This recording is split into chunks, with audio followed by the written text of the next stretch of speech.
સુરતના અમરોલીમાં ગેરકાયદેસર ગર્ભ પરીક્ષણનો પર્દાફાશ કરવામાં આવ્યો હતો. જ્યારે જિલ્લા આરોગ્ય અધિકારીની ટીમે સોનોગ્રાફી મશીન સીલ માર્યું હતું, તો પોલીસે તબીબ હિતેશ જોશીની ધરપકડ સાથે તપાસ શરૂ કરી હતી. સુરતના અમરોલી વિસ્તારમાં ગેરકાયદેસર ગર્ભ પરીક્ષણ રેકેટનો પર્દાફાશ થયો છે. અમરોલી કોસાડ રોડ પર આવેલી શિવમ હોસ્પિટલમાં ગેરકાયદેસર ગર્ભ પરીક્ષણ ચાલતું હતું, જ્યારે જિલ્લા આરોગ્ય અધિકારીની ટીમે છટકું ગોઠવી ગર્ભ પરીક્ષણ રેકેટનો પર્દાફાશ કર્યો હતો. ગર્ભવતી મહિલા પાસેથી રૂપિયા લઈ ગર્ભ પરીક્ષણ કરાતું હોવાના જિલ્લા આરોગ્ય અધિકારીની ટીમ સામે આવ્યું હતું, જ્યારે તબીબ હિતેશ જોશીની પોલીસ દ્વારા ધરપકડ કરવામાં આવી હતી અને એક સોનોગ્રાફી મશીન પણ સીલ મારવામાં આવ્યું હતું. તબીબ હિતેશ જોશી પાસે BHMS ની ડિગ્રી હોવા છતાં ગર્ભ પરીક્ષણ કરવામાં આવતું હોવાથી જિલ્લા આરોગ્યની ટીમ પણ ચોંકી ગઈ હતી. તો પોલીસે સમગ્ર બાબતે આગળની વધુ તપાસ શરૂ કરી હોવાની વિગતો જાણવા મળી હતી. હું doctor Anil Patel, district appropriate authority cum chief district health officer Surat.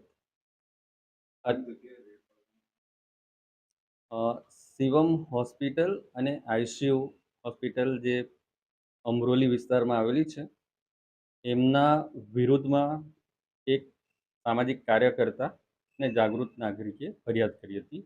એનું આખું રેકેટ પકડાયું છે અને જે એજન્ટ મારફતે ગર્ભ પરીક્ષણ કે જેમાં બાબો કે બેબી એટલે કે છોકરો કે છોકરીનું પરીક્ષણ કરવામાં આવતું હતું અને એના જે પેશન્ટ સગર્ભા બહેનોને અહીંયા મોકલવામાં આવતા હતા, એનું ડિટેલમાં તપાસ કરીને જે એજન્ટો હતા ત્યાંની ફરિયાદ હતી, એમના થ્રુ જાણવા મળ્યું કે શિવમ હોસ્પિટલમાં મોકલવામાં આવે છે.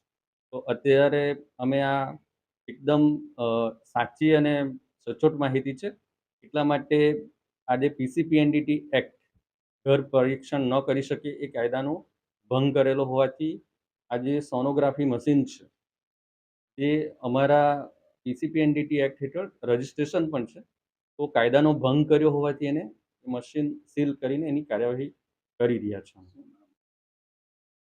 ડૉક્ટર હિતેશ જોશી જે એના મેડિકલ ડાયરેક્ટર છે અને હોમિયોપેથિક ડૉક્ટર છે, એટલે ડિટેલમાં એની અમે તપાસ કરી રહ્યા છે કે એમના દ્વારા સોનોગ્રાફી કરવામાં આવી રહી છે કે અન્ય કોઈ ડૉક્ટર દ્વારા, એ બધી તપાસ અત્યારે ચાલુ છે.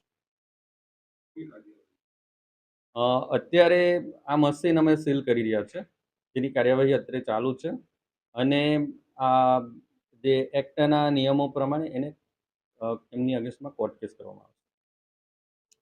આ બાબતમાં એક સામાજિક કાર્યકર્તાએ એક ફરિયાદ કરવામાં આવી હતી અને એ જે ઓમ સાઈ ક્લિનિક અને હોસ્પિટલ જે લિંબાયત વિસ્તારમાં છે, જેમના ડૉક્ટર ઝડફિયા અને એની સાથેનો એક રિક્ષા ડ્રાઈવર છે બળ ગુજર કરીને, એ લોકો જેમના સંપર્કમાં આવતા સગર્ભા બહેનોને જે એમની તપાસ કરવાની થતી હોય, બાબો કે બેબી જાણવાનું, એવા લોકોનો સંપર્ક કરીને આ હોસ્પિટલમાં એને રિફર કરવામાં આવતા હતા અને એનું પૈસા લેવામાં આવતા હતા.